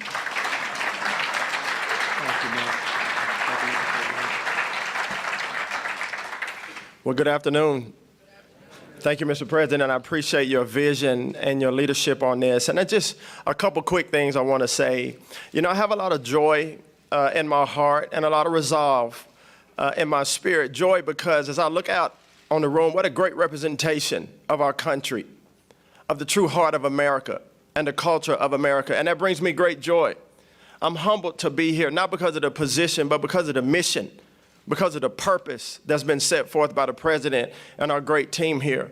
And I have a lot of resolve because this is a big job. There's a lot of work to do. As you can see, we're all here. There's big things to do, but I know that if we set our face like flint, we can do it, and together we can do it. This is the greatest team. I've been able to play on a lot of teams, San Diego, Washington, Denver, but this is the greatest team because we have the opportunity to make a generational impact. us together. See, revitalization doesn't have a color. It doesn't have a party. Revitalization starts in the heart of every man.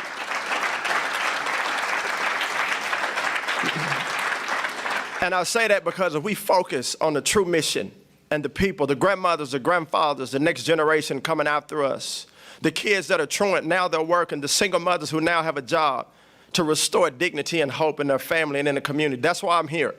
And I believe that's why you're here. So, Mr. President, thank you. I'm ready. I'm ready to go get it, and I know you are. So God bless you. Thank you very much.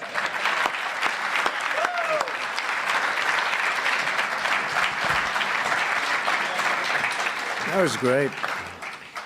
Wow. Hey, you've done that before, haven't you? Huh? That's pretty good. You might be better at that than football, I think. I hope, right? I hope. I think you will. This new council will streamline existing programs to invest in economic development, workforce training, entrepreneurship, and safety and opportunity zones. For example, the Department of Labor will target opportunity zones for prison reentry employment. The Department of Housing and Urban Development is launching a new pilot program to support additional low-income housing in these areas. And the Department of Justice will strengthen its comprehensive effort to address youth violence and crime. We're giving a very special jolt to making sure these areas are safe. And that's having already a very big effect. It's very important.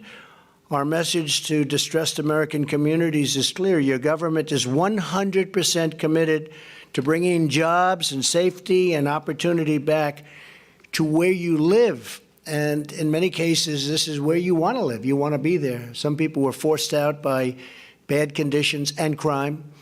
And you're now able to stay, and you'll stay in the area. You know the people. You love the people. You're with your family. It's all of a sudden getting much safer, and a lot of things are happening. Tremendous things are happening. Today, we're grateful to be joined by Nellie Vasquez Rowland. More than 20 years ago, she and her husband started a project called A Safe Haven, which provides people in crisis with housing and drug treatment, workforce training, and jobs. Nellie has helped more than 100,000 men and women overcome poverty and achieve a better life. It's a very inspirational story. Nellie, please come up and tell us more about the work that you've done with respect to the opportunity zones. Thank you, Nellie. Hi. Thank you. Wow. What an amazing day. My husband and I founded A Safe Haven 25 years ago with this day in mind. I grew up in a poverty-stricken community, and my husband came home from the military. And both of us had encountered challenges in our lives. And we are grateful that we had the opportunity to get access to good education and to get access to careers in finance. But it was never lost on us how lucky we were to get access to those types of opportunities. So we decided that after 13 years in finance, that we wanted to give back, we wanted to make a difference. So we started looking at the issues of poverty and specifically looking at the issues of substance abuse. And when we did our research, we realized back in 1994 that the system was broken. People that were in crisis and that ended up in the system, we found out had no way out. And we knew that we had to do something about it. We had the financial wherewithal, thank God, and we had the knowledge and the ability to build something, and we took the risk. And we decided to start investing in opportunity zones in areas that had distressed properties and abandoned buildings. And then we started renovating them, and we started furnishing them, and we started letting people in crisis live there for free, as long as they followed the rules. And what happened was transformative. As we started to bring people in, we noticed that they started to get their lives back on track. They started to get the treatment, the education, the job training that they've been needing. And at the end of the day, as the president mentioned, no one would hire them. So what we did is we started businesses. So today we have a landscaping company. For those of you that have come to Chicago, you might recognize those beautiful medians on Michigan Avenue. We employ hundreds of people doing those jobs. We also have a catering business, and we have a staffing business. And you're right. The employers are calling us. We cannot fill those jobs fast enough. So we're grateful to be here today, Mr. President, and to thank you for everything you have done between the opiate epidemic, the criminal justice reform, and now the opportunity zones. Our work at A Safe Haven has just begun. Thank you. Great. Thank you. Thank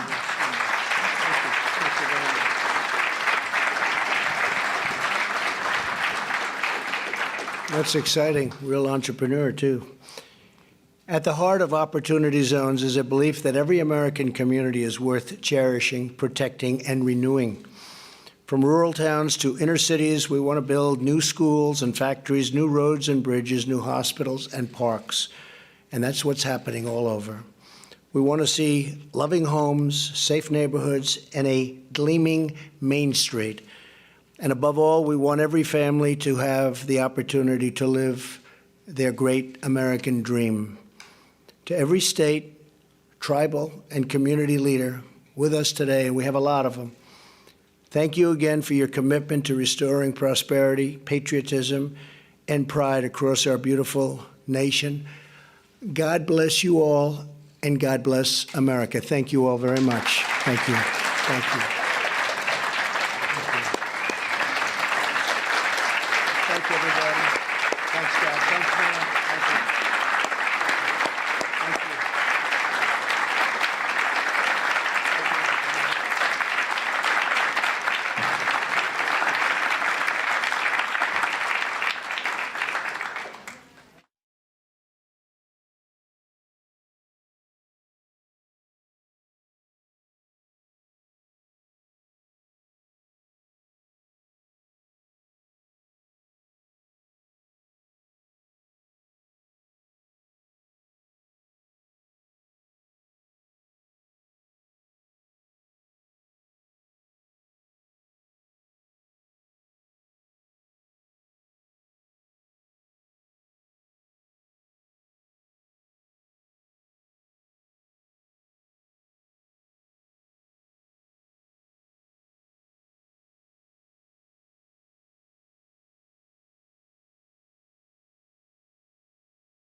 Obviously, we need to thank the President for his commitment to fighting for forgotten communities. And that's why we've got the next panel set up. This part of our program is all about sharing information between state, local, and federal authorities to really get a lot of information flow back and forth, because it requires all of us to work together to make the most out of the Opportunity Zone initiative. On the panel today, we've got Kenan Fikri. Kenan serves as the Economic Innovation Group Director for Research and Policy Development. An expert in place-based economic analysis, Kenan has considerable experience advising state and local officials on economic development and regional competitiveness strategies. Also, we have Fran Siegel. Fran is the Executive Director of the U.S. Impact Investing Alliance, which works to increase awareness of impact investing in the United States, foster development of and demand for impact capital across asset classes globally, and partner with stakeholders, including government, to build the impact investing ecosystem. Ben Siegel. Ben serves as the first Baltimore Opportunity Zones Coordinator. In this role, Ben acts as an information clearinghouse by promoting development in Baltimore's opportunity zones and connecting potential investors with projects. Ben is also responsible for drafting a comprehensive plan for the city's opportunity zones and creating an investment prospectus. Jessica Burke serves as Governor Matt Bevin, serves as the General Counsel and Executive Director of Legal Services in the Kentucky Cabinet for Economic Development, serving Governor Matt Bevin. In this role, Jessica is overseeing the Commonwealth's Opportunity Zone Plan to engage and assist urban, suburban, and rural communities leveraging this new tool. My name is Joe Grogan. I'm the head of the Domestic Policy Council, and I'm going to turn it over to Scott Turner, who the President more ably introduced than I ever could, to moderate this panel. Thanks very much. Thank you, Joe. Thank you, sir. Well, thank you, Joe, and we're back again. And we've really been looking forward to this. Very talented, very experienced individuals here on the panel. And, you know, I was reminded that this is a five-way partnership, this mission that we have. Federal, state, local, investors, and as well as those that will benefit in opportunity zones and revitalization. And here today, we have great representation of these areas. We have philanthropy, we have investors, we have local and state. And so what I want to do is to have each one of our panel members kind of elaborate on who they are, what their position is, and what their specific entity is doing in opportunity zones currently. So, Ben, we'll start with you if you want to go first. Thank you, sir. Great. Thanks a lot, Scott. And good afternoon, everyone. Can you guys hear me in the back? Is my mic on? Good. Well, it's great to be here. And as I was introduced, my name is Ben Siegel, and I am the Opportunity Zones Coordinator for the City of Baltimore. I work out of our economic development agency, the Baltimore Development Corporation. And just a couple high points that I want to hit on. You know, this provision in the law is very much kind of a multi-partner and a multi-stakeholder effort. And at least in Baltimore, what we believe really strongly is that the potential of opportunity zones is not going to be met by the private market and outside investors alone. Really, it's up to all of us in the room. What's really going to make this thing work at the implementation level is going to be state governments, local governments, working very conscientiously at the retail level in partnering with investors and with developers and with operating businesses to really make these investments and these deals happen.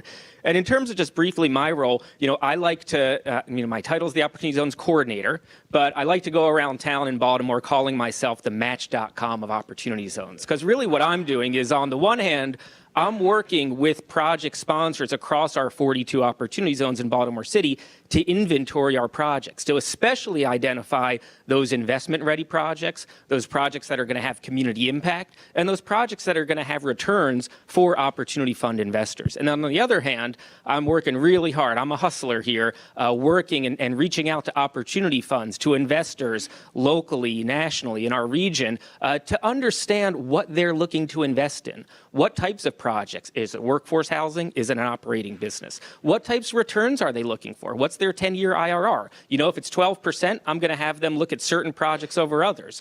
And then, you know, at that point and with that information, how can we make the match happen? You know, one of the things that I think we found with opportunity zones and with a lot of the buzz around it is that in all of our communities, there's a lot of wealth. You know, in a place like Baltimore City, we have a lot of wealth. What happens, though, a lot of that wealth leaves Baltimore at 5 p.m. And a lot of that wealth is in our surrounding region and surrounding counties. And their resources are going to other parts all over the country. So part of what I'm trying to do also, and this is where I'll use my football analogy, I'm also serving as community quarterback. Right? So the role is to try to connect with these investors, to try to show them the opportunities in Baltimore City, and then bring to bear the leverage that we can through the city and through the state with tax credits, with our own loan funds, to especially make projects that maybe are being viewed as a little bit more off-market or below market work for equity investors. Thank you, Ben.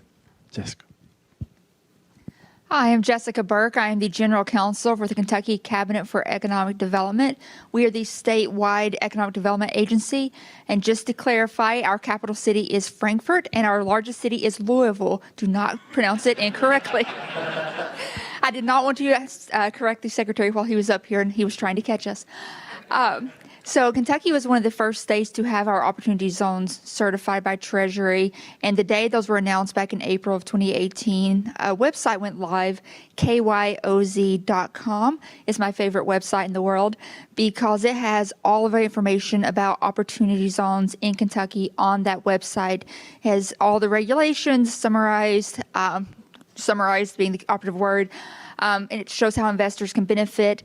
But the key thing is it shows where all of our opportunity zones are. You can go down just like Google Maps and see down to street level exactly what the parameters of our zones are. You can search a specific address and see if it's in the zone. And you can go and see projects. So we've invited communities, businesses, developers, entrepreneurs to upload their projects onto our website. And if you go there, the first thing you see scrolling across the top is a menu of projects in Kentucky that are ready to be invested in now. And so we've put that together for our investors to make it as easy as possible to put your investment dollars in the state of Kentucky. What we've done recently is we've also invited investment funds to put their information on that website. It's kind of the same thing you were talking about, to make that matchmaking function very easy. We want to make it easy for our investors to find the projects and for the projects to find the investors. And of course, it's an ever-evolving process. This is still a new program, so we're continually improving that. And at the cabinet, it's a team effort. We have marketing, we have our entrepreneurship group, we have legal. It really is a team effort, and our governor has been fantastic about really promoting these zones. What we are doing to make sure that people out in the state are aware of the benefits of these zones is we are doing informational tours around the state. So we're going to different groups and talking, but we're also holding workshops around the state where we'll go out, we'll do a 30 to 45-minute presentation on what opportunity zones are, kind of go through the technicalities, but then we show communities how to market their projects and entrepreneurs and developers. You know, we know that every single zone in Kentucky has projects. That was part of our criteria for picking them. And so we're helping communities figure out how you package up those projects and present them to investors, because that's a skill set that not all of our communities have, because they've not really needed to have it before this law. Investors weren't knocking down their door. Now with this law, we have investors who are interested in these areas they weren't looking at before. And so we're making sure that these communities that didn't have to deal with this before, they now have a really good problem. They're having to talk to investors. We're making sure they have the tools to do that, and that's something we're very focused on. Something else we're doing is we're trying to hold events to put investors and projects together. And we're having a really big one in May 22nd through the 24th. We're actually bringing in China. It's the China-U.S. Governor Summit. We're having it in Kentucky. And as part of that, we're bringing in investors and opportunity zone projects from actually across the country. So if your areas have projects that you want to pitch to international and domestic investors, get in contact with us. Every state is invited. But we're going to be putting one-to-one investors to projects, sitting them down so projects are pitched directly to investors. So that's May 22nd to 24th in Lexington. So that's part of what we're doing. we're working really hard to make it very easy for investors to invest. Okay, thank you, Jessica. Thanks. Cannon. Yeah, thanks very much for the invitation to be here today. So my group, the Economic Innovation Group, we're really dedicated towards rekindling entrepreneurship throughout the United States and combating our growing economic geographic divides, which have been getting worse over the past decade. Just recently a study came out that there's no metropolitan area in the United States where a poor resident is more likely to live in a growing a community than a declining one. So that's a really kind of damning indictment of the status quo. And Opportunity Zones was an idea that we were involved with from the very beginning that's really meant to turn that on its head. It is meant to help the market now work in favor of communities that really need the market working for them rather than against them. So it's been a really exciting and thrilling journey so far. And one of the, I think, thrilling things about, another thrilling thing about being here at this moment is that it is a true, genuine federal policy innovation. Like this is a jump ball policy is how I like to call it. The federal government put a resource out there, states drew the lines on the court, but now it's kind of up to all of us to make something of it. It's up to all of us to really flesh out the rules of the game, up to us to man the teams, and you can run with that analogy as long as you want. So it's been, Americans are entrepreneurial, Americans are competitive, and here this is an opportunity that has tapped into, I think, a lot of latent just energy that's been bottled up in the country for a while now. So there's really great innovations popping up throughout the United States around this, and we're dedicated to making sure that the rules and regulations are written in a way that actually allows us to deliver on the entrepreneurship side of things and for operating businesses. But we're also trying to be kind of a node in a network and really help galvanize this new market into being. I'm going to regret using this line, but we're starting to say, it takes a village to revitalize a community. It doesn't just take a capital gains tax incentive. So there's a lot of work for other people to be doing right now around or in light of this new federal tool. It has changed the rules on the ground for municipalities and for states, and should really be influencing how they think about a whole suite of policies. And one, since I know we're short on time, that I want to make sure that everyone begins thinking about right now is the workforce side of things. We've crunched all the numbers on opportunity zones and found that there are more adults living in opportunity zones today who do not have a high school diploma than have a college degree. So there is a lot of workforce development connective tissue that needs to be forged. And as you're thinking about your opportunity zone strategies, by all means focus on the projects and all, but also figure out how you and who your partners are, how you all can work together to make sure that the people who really need these jobs are going to get access to them. Good, Kenny. Thank you. Ms. Frayne. Good afternoon. I'm Fran Siegel, Executive Director of the U.S. Impact Investing Alliance. I will not be using a football analogy because I probably won't be able to complete it in a thoughtful way. Our members represent over 1,000 impact investors. These are high net worth individuals, institutions like insurance companies, pension funds, university endowments, and foundations that pointedly invest for financial returns as well as social, economic, and environmental impact. We invest, and these folks invest across the return spectrum. So Ben talked about, that there are different kinds of prospects for returns, but our folks invest in, unapologetically market rate private equity and venture capital on the impact investing side. They also invest in some concessionary asset classes like CDFI loans and loan guarantees. They invest across a range of investment themes, from affordable housing to education, from manufacturing to energy and infrastructure, Main Street businesses, all the way to public market companies. We got involved very early with EIG in the spring of 2017. Way before the tax bill was even a twinkle in someone's eye, realizing that if this were to pass, it would be the first community investment incentive since New Markets Tax Credits in the last 15 years. And we thought it would be a unique opportunity to recruit a new class of impact investors that maybe don't self-identify as such. When we go to Washington, we really talk about the fact that we represent investors, private capital for public good, which is really the theme of opportunity zones. the way you influence a market, so this is not a federal program, this is a market. The way you influence a market is either through regulation. So we heard Secretary Mnuchin talk about the second tranche and the third tranche to come, but also about engaging market actors as a way of shaping the market. And so there we have partnered, the Alliance has partnered with the Beck Center at Georgetown, the New York Federal Reserve Bank, Rockefeller Foundation, Kresge Foundation, other leading investors, the private wealth platforms whose clients are very interested in both the impact as well as the tax benefit, to be committed as a group to, yes, financial returns, but also efficient market formation through access to data, transparency and accountability, and above all, community engagement as a path to community outcomes. Okay, great. Thank you for each of your remarks. And I hope that as they tell you what they're doing, you can learn and see, and you all will be available for questions later, I'm very sure. So here we have a great representation of rural, urban, suburban, tribal. And so, and Jessica, I'll give this question to you, but each of you can answer this question if you feel inclined to do so. But how are you educating and supporting locals? Okay, and how to package investments or package the strategy or the plan that will attract investors to their particular area. So can you give us some advice on what you all are doing to help the audience here? Yeah, so as I said, we have 144 opportunity zones in 84 counties, so we have a lot of different locals to deal with. So we're doing the educational kind of tour, doing the informational sessions, and those are generally smaller, so people can ask questions. We're also, as locals ask us for help, we encourage them to do so. We bring them into the cabinet.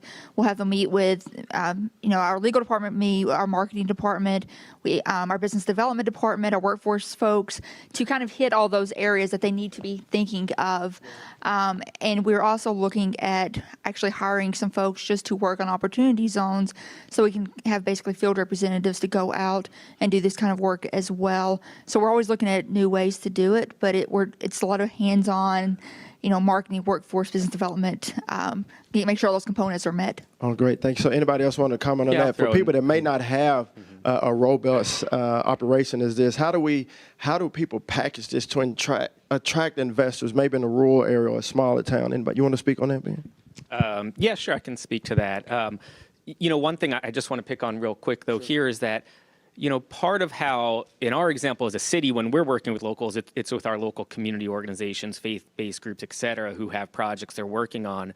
And two kind of key things we're doing is that, one, we are, making sure that folks in the community, and I think, Fran, you touched on this and you did as well, are using language that investors speak. We all speak different languages, whether from community development, local government, investment community. One of the things that I've been finding is that a number of the funds across the country are very interested in workforce housing, right? In Baltimore, we have a lot of workforce housing projects going on. Our locals, however, call it low-income housing and affordable housing. So a very simple thing here is call it workforce housing. That's what it is. You're building housing set at rents for entry-level cops, for nonprofit workers, for artists. That's workforce housing. Another thing that we've been able to tap into is to try to take advantage of the expertise in our community locally, but also a little bit nationally. So a lot of the things that we've been doing with local community organizations is sitting down and workshopping with them, right? Working through their capital stack and their financial models so that they can build it in a way where, maybe you put in the right balance of affordable units so you're attracting, impact investors who want to see both returns but also impact. And there's national groups out there, too, that are doing this as part of their mission through foundation funded. There's a great group called the Governance Project that's worked with these guys over here. They've come into Baltimore. They're helping folks think through capital stacks. Just in terms of quickly on the investor side, again, tapping into free information, no-cost information that's out there. There's a number of groups, Novogradac is one of them, that have posted list of qualified opportunity funds. Part of what I started when I started in October was just sitting down with that list and calling all of the funds. And what we're finding, and I think this is an important point that I'm hearing over and over again, the issue is not capital. The capital is out there. The issue is the pipeline. So we've got to make sure in our communities, in our states, in our localities, that we are building the pipeline that's investment ready now in 2020, and that investors are able to connect with. So, I'm finding that it's less of an issue of finding the investors. The capital is out there. It's more about having that investment ready pipeline. Okay. Anybody else? Ken? Yeah, sure. Okay. I'll chime in on the rural aspect, because I think that's really important. To some extent, I think many rural Americans in this space kind of have a chip on their shoulder. They're like, of course we can't compete with the returns of New York or D.C. But at the end of the day, I mean, there are a couple things to keep in mind. One, barriers to entry and cost of entry is a lot lower. You can do 100 rural projects for the cost of one in a prime market, roughly. So that's one. I think there's more that can be done there. Two, especially on the operating business side, there the playing field is much more level. You can build a valuable company anywhere that gets an outsized return. It's not capped by the size of the market like in real estate. And then this is one place where I think philanthropies and the public sector can engage too. Colorado, for example, and New Jersey too, they have planning grants for local municipalities to come up with their opportunity zone strategies and prospectuses, because a lot of these people are on shoestring budgets. So it doesn't take a lot of money to just allow them to kind of get up to speed and get the resources in place. And then it's also just learning from peers and figuring out what the viable opportunity zone rural models are. In the rural Heflin, Alabama, there's an old school that was converted to a senior housing facility with opportunity zone capital. There's going to be Augusta, Maine. It's not maybe not rural, but it's a small city using opportunity zone capital to revitalize a main street. So I think there are a number of really viable and attractive investment opportunities, and there's a lot of wealth in rural America. So there's much to be done with some planning. Great, very encouraging. And I don't want anyone to feel like, well, we can't do this or we're left out. And that's why we wanted to comment on this, be it rural or suburban or urban or tribal. This mission is for America, for all of America. And so thank you for your comments. Fran, I have a question for you. How should our conference attendees look at working with impact investors and foundations to catalyze opportunity zone markets in their prospective communities? Sure. In the capital markets, we talk about market makers. And I'm sure most of you are familiar with that term. What we're seeing is foundations and leading impact investors stepping up to be market makers for good around opportunity zones. So just a couple of quick examples. In the state of Oregon, Meyer Memorial Trust, the Rakes Foundation, and the Oregon Community Foundation have all gotten into the act to try to convene tables to start identifying some of the deals that Ben is talking about. Lumina Foundation, which is one of our partners, has a specific expertise in capital deployment, investment capital deployment, and grant deployment around post-secondary education. And so they are working on how they can deploy those areas of expertise around workforce development. The Kresge Foundation is also market making. They just announced $22 million first loss investment with two notable, highly impactful opportunity funds. And in exchange for that, they have written impact community engagement covenants into the deal documents. And finally, I think about someone like Jim Sorensen of Utah, who's very interested in these rural models that you talked about earlier. And also Steve Case, who maybe you saw his recent piece on 60 Minutes, this Rise of the Rest movement, trying to understand how we can get capital to entrepreneurs who live in smaller cities and non-coastal cities.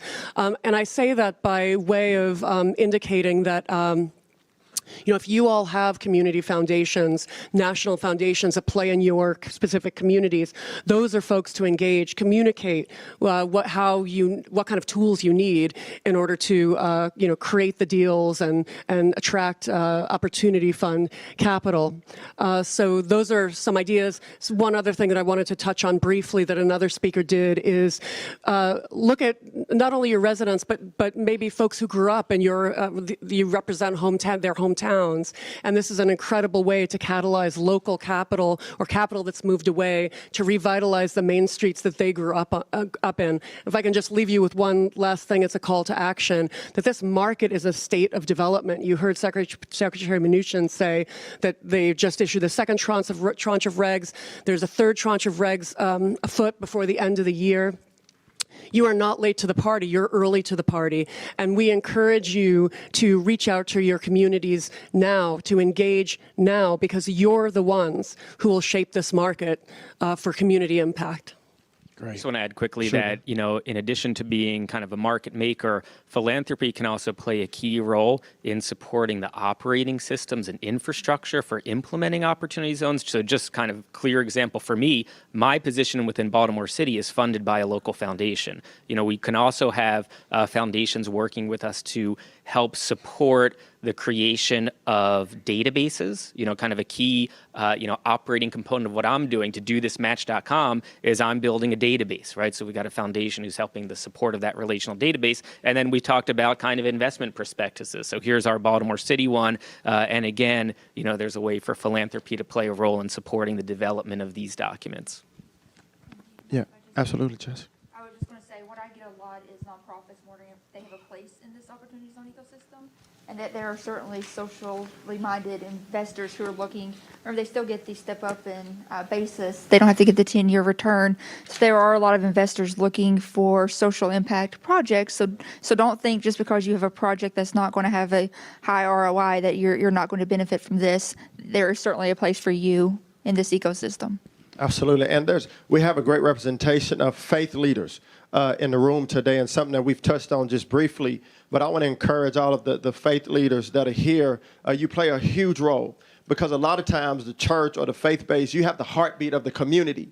And so please understand and know and be encouraged that with the investors, with the matchmaking, that you're a huge part of it, because a lot of times you hear things because of your leadership in the community that maybe investors or business people or people in nonprofits may not hear. And so, as I said, this is a partnership, and it's going to take everyone, faith leaders, investors, obviously the innovation from there, federal, state, local, and community leaders. I mean, we were talking about in our meeting, the grandmother that sits on the porch, that's been sitting there in her rocking chair for 20 or 25 years. She's seen the little kids from the neighborhood that have grown up, that have done good, and those have not done so good. And so we want to reach people such as this, and we all know them in our communities, and they also are a part of this. And would you all agree that faith-based leaders and community leaders are a big issue here? And let me just say, we talk about faith-based leaders a lot, and I know we have folks in the room. Not only do faith leaders know the pulse of the community, but at least in a place like Baltimore City, faith-based leaders are leading development. Yeah. These are folks who are running community development corporations in many cases. In Baltimore, we have a pastor, Dante Hickman, who's leading a East Baltimore redevelopment effort. And so Pastor Hickman was here at the White House back in December, and he has attracted a lot of interest from Opportunity Fund to support his affordable housing, workforce housing projects that he's developing, his community health center that he's developing, where Hopkins is going to be an anchor tenant, and a number of other projects within his community where the church is anchored, and that's a key role. Yeah, absolutely, Ken. Absolutely. Because prospectuses were mentioned, and they can kind of be an anchor around which all of the community members come together. And I know a number of you have already made prospectuses, some of which are fantastic. Shout out to Erie, Pennsylvania, who just put theirs up today. Yeah. And also just want to make sure, though, that people think that these are more than just site location documents or materials, right? These are visioning exercises, and it's a real chance to get the community together around the table saying, this is what we want. This is what we want our community to look like 10, 20, 30 years down the road. Because don't forget, at least in the draft regulations, you can hold your Opportunity Zone investment up until 2047 and get the benefits. That is a very long time horizon, and a lot of investors don't really have the ability to extrapolate that far out without kind of the public sector guidance and almost the master planning, like a 30-year master plan more than the site location brochure, is how I think you should all be speaking about prospectuses. And then also, if you're a city leader, have right in there, what you're willing to commit. So what infrastructure are you going to lay in order to make sure that this economic activity can come around it? If you represent a rural area or a state, get that rural broadband in, because you are not going to build any companies nowadays without rural broadband, or in rural areas without broadband. So again, prospectus is kind of an anchoring document to tie all that stuff together and get ahead of the market and guide kind of what comes in after that. Good. Yes, Jessica, go ahead. I was just going to build off of that and make sure that projects know that they can also access state and local incentives. We always tell our projects that you don't have to tell us what you're doing. This is all private sector driven. That's why it's great. but let us know, because you can layer on state incentives on top of this. Remember, the opportunity zones, it's a provision of the tax code. It doesn't exclude using anything else that's out there. So historic tax credits, business investment tax credits, whatever your state has, put those together to build a package. Opportunity zones are one piece of the package you can use to make these deals great. So start puzzle building. And let me just add, because Secretary Carson mentioned it, in the state of Maryland last week, our legislature passed an Opportunity Zones incentive bill. So it was an omnibus bill that brought together several proposals in our legislative session this year. But the key thing is that what this law will now do is it's taking 6 of our state tax credit programs, and it's basically providing an increase in that state tax credit that's involved in an Opportunity Zone project by 10%. So you're getting a 10% bump in the 6 state tax credits that apply to investors, real estate developers, or operating businesses in projects and Opportunity Zones. And one of the really cool things that we're testing out in in Maryland, is that the incentive is tied to transparency and reporting requirements, right? So the 10% bump up in state tax credit comes if the opportunity fund investor is reporting the amount that they're investing in a project. So that's something that we feel will really be able to drive transparency, but also a way for us across the state to learn and to understand, where is investment going and what type of best practices and lessons can we take from that. That's great. Thank you. And so as we wrap up, very encouraging to hear from you and just your expertise, and thank you for your involvement in today's panel. I'm sorry that our time was not as long as planned, but it's been a tremendous event. And so thank you very much, each of you, for being here and offering your service and your time. But as we leave, very briefly, what word of advice, and Fran, I'm going to start with you, advice would you offer to our attendees, what to look for, what pitfalls, and just a word of encouragement to everyone here, if you could, very briefly. Thank you. Yes, I'll reiterate the word of encouragement I gave earlier, and that is the market is still new, the market is nascent, the market is forming, and we need you as community economic development leaders, we need you as faith-based and tribal leaders to jump in. Don't feel like the market is set. Don't feel the train has left the station. You heard today that it's still in a state of becoming. The Opportunity Zones benefit. And so, engage with your local investors, engage with city and state governments, engage with your local foundations. And now's the time. I mean, we talk to foundations a lot about how they can get involved and try to impress upon them the timeliness of this important benefit. So step up and step in now. I'd say be entrepreneurial. No, that's all. Be entrepreneurial and be bold, because this is brand new. The playbook is not set yet, and the applications here are really broad, and we haven't thought them up yet, and we're not going to know what they are if someone doesn't try to pilot them. So if it's brownfield, if it's clean energy, if it's anything, just try to make it work and try to get out there and have as many partners as you can. Keep listening. Remember, this is a collaborative effort, so everyone has to work together, but also be flexible and be willing to pivot. If a new great idea comes along, be willing to take it and run with it. This is a new program, and I expect some great new ideas to come out of it. Thank you. So my advice and pitfall are the same thing. So one is, we should all be talking to each other. I commend the White House for doing this event, because the opportunity to connect with other state, local, tribal leaders is really important for all of us, because as everyone's mentioned, we're all learning from this together. So, I've already taken some ideas that Ken and I have talked about, and we're trying them out in Baltimore. I see Alex here from Alabama. We've spoken a couple times, and this comes to the pitfalls.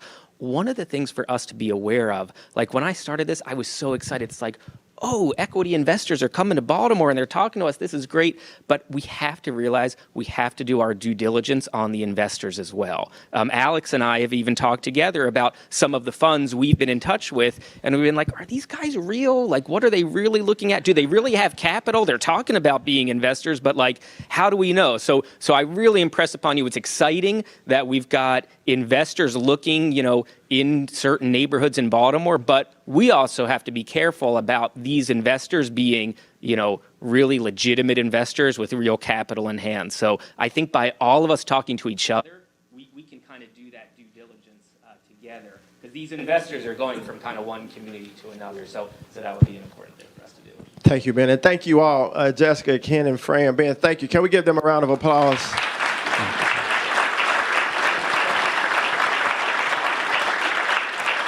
So from here, we will move to our breakout. Sorry. Oh, I'm sorry. My friend Brooke Rollins. So everyone. Thank you. How about Scott Turner and our entire team up here, y'all? Thank you. My name is Brooke Rollins. I have the amazing, incredible blessing opportunity to lead our Office of American Innovation. I'm an assistant to the president for strategic initiatives. And what that basically means is that I get to work on the most transformative, most bold, most game-changing issues to truly transform America and lift every person to the American dream, or at least to the opportunity to achieve the American dream. And I can say that I don't know of any other issue that will do that more than opportunity zones. And all of you being here today is such a great blessing to this administration. Very, very briefly, I heard the train has not left the station. I heard to be bold. I heard make it collaborative, and I heard to talk to each other. If we could not just apply it to this issue, but to every issue in America, could you imagine the great things that we would get done? And just one final thing. Thank you. Thank you.